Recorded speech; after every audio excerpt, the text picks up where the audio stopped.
Hi friends, it is your bariatric godmama here, Chelsea, and today we are talking about something that is very common for the post-op bariatric queen, and that is the tug of war between who we used to be or what we used to get to do during the holiday season and who we are now. As requested by you in the comments as well as on Instagram and TikTok, this is part 2 of the new series, our mini series here about becoming your vision board best self. Part 1 was very much about dreaming big and establishing the vision overall, but today is about the becoming with actual strategies and tactics. This is about reinvention or resetting yourself bariatric style in a season that is equal parts chaos, cookies,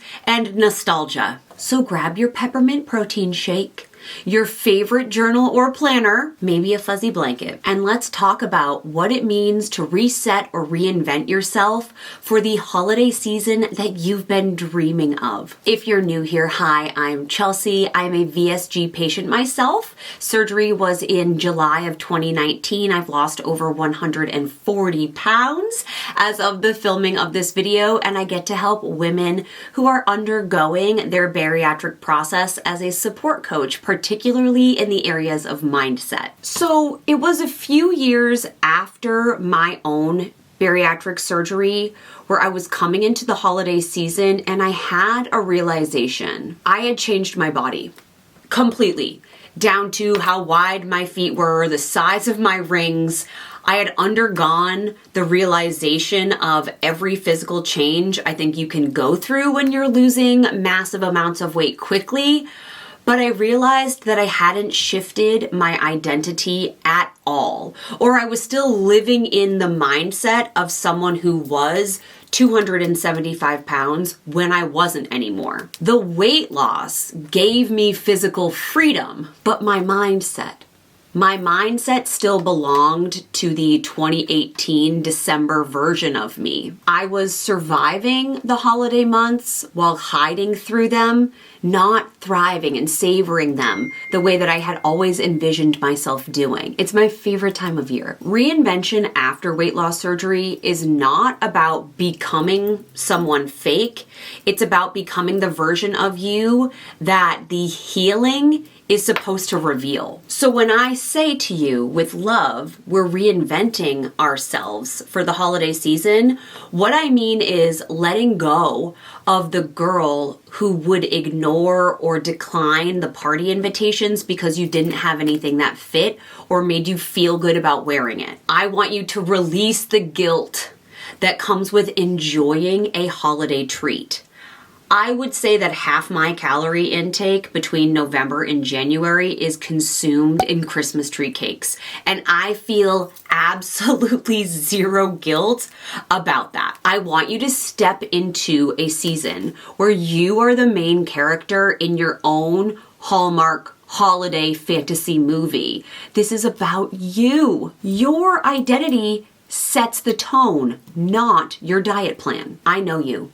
And I see you, and you have tried to change your habits. You've tried being diligent about tracking protein, saying no to sugar, being a morning routine person. But does your identity still whisper to you, you're gonna blow it in December? This is what I am not so affectionately calling the holiday loop. And if you've ever said to yourself, I'll just have a fresh start in January, you've lived it. And the truth is you can't escape living this loop until you see yourself differently. I don't want you to enter into this season thinking I'm going to get through the holidays. That's not joyful. You are the woman who knows how to stay grounded and confident. You are the friend who brings a high protein dish with you and a little bit of your own sparkle, something that you want. The power here is that these are the identity shifts. They seem so simple in concept, but they're challenging to execute.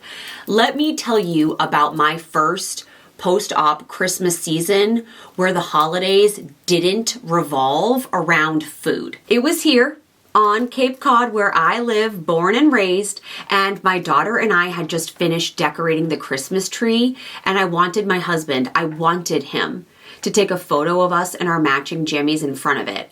It was the first time that I can remember not hiding from the camera or using her as a physical prop to hide my body from the camera. I remember when she and I were baking cookies for Santa, and I ate one, and it was delicious, and I had no negative feelings afterwards. The cookie was neutral. I enjoyed it. The moment happened. I savored it. And then it was over. I didn't spiral. I didn't need 12 cookies. I just moved on. And it was that night where I journaled about these experiences. I don't normally journal at night, and I was called to explain how I felt confident in my PJs in front of the tree, how I ate that one cookie, and it was one of the best things I'd ever eaten because I actually savored and appreciated it. And there was this moment of realization of like, oh my gosh, girly, you are living the holiday queen moments that you see in your head as a montage. You're becoming her. You're doing it. And it's not because of the cookie. It's because I no longer labeled myself as the person who couldn't be trusted around Christmas treats. This may be a little bit morbid for you, especially as we are doing a video about holiday identity, but I firmly believe that there's no rebirth without letting something die in its place. Maybe we can rephrase that as there's no rebirth without letting go. So a question for you to think about, journal about, whatever it may be, in order to reset yourself, to reinvent yourself this holiday season, what is it that you have to let go of or let die? What traditions no longer fit your body, your joy, or your lifestyle? Can you let go of the people pleasing that energetically drains you, especially at this time of year where you feel called to say yes, obligated to say yes to every event, every function, every Santa secret snowflake swap? Can you release or kill off the guilt of saying no? You can still honor your past self without living within her limitations or her restrictions anymore. If your old holiday story was stress, anxiety, apprehension, anger even, your new one gets to be calm and joyful and aligned with the best version of yourself. How can we invent to curate what really lights you up? What actually brings you joy throughout the holidays? And how can you do more of that and less of what old you would do and then would subsequently feel bad for doing later? So I'd love for you to tell me in the comments, can we make this a place where we're sharing what in our lives needs to die in order for something to be born? What do we need to release in order to receive? Okay, so now we get to talk about the becoming part, where you take the vision board that you put together from part 1. I will make sure it's both linked here as well as in the description box, and you get to actively make choices to bring this into your everyday life, where you get to become her. So I have some things for you to try. Number 1 is my most favorite, and it's dressing like her. Can you please wear something from the photos, the sweater that you pinned, the hairstyle that you love, a makeup look that you like, a lipstick, a bag, whatever it is? Can you embody her by physically reminding yourself of what she looks like on yourself daily? Even if it's just for Coco night at home. Is she in a matching pajama set? Does she paint her nails a certain color? Does she drink a certain kind of tea out of a very bougie mug? What's her thing, and how can you bring it into your daily life? It doesn't have to be expensive, time-consuming, energy-sucking. This should be fun, accessible, and something you do every day. Ooh, number 2, plan like her. I want you to block off some time in your calendar. I know you have time because you doom scroll, right? We're all guilty of doing so, but that means we have free time. You need to put in some rest time for yourself, my love. Rest time isn't just the hours where you're in bed asleep. Rest time can be passive or active, but you've turned your brain from forcing it to do and allowing it to just be.